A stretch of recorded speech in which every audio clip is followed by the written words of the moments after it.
I'm Rachel and I'm here with my special friend, Harlow. What are we making today, Harlow? Strawberry shortcakes.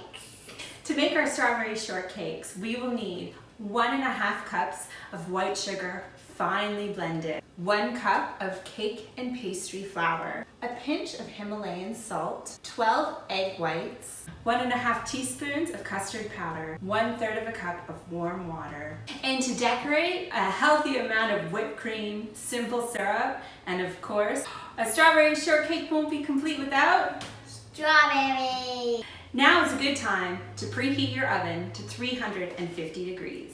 Chicken with a grown-up. We're gonna take our warm water and our custard powder and we're gonna mix them together. Okay, Harlow, now it's time to add our room temperature egg whites. We're gonna mix that until soft peaks. Once you have soft peaks, it's now time to add half the sugar. We're gonna mix on high until we get stiff peaks. While that's mixing, add the rest of the sugar into the flour and add a pinch of Himalayan salt.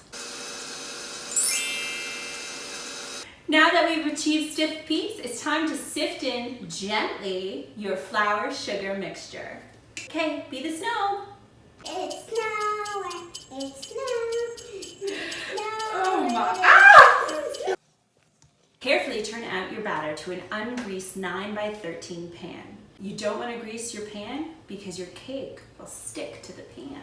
Smooth out your batter to a nice even layer. This cake is ready for the oven. Bake at 350 degrees for 20 to 25 minutes until a toothpick comes out clean.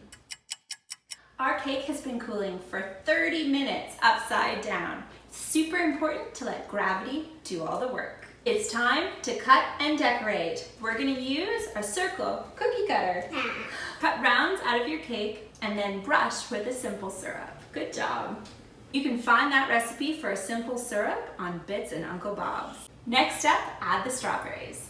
I like to have a circle with a strawberry in the middle. Time to add our whipped cream. We've got a great recipe for our chantilly cream on Bits and Uncle Bob's. Go check it out. Hello, what does Mommy always say? Bon appetit. Bon appetit. Thanks for joining us today on lettucebake.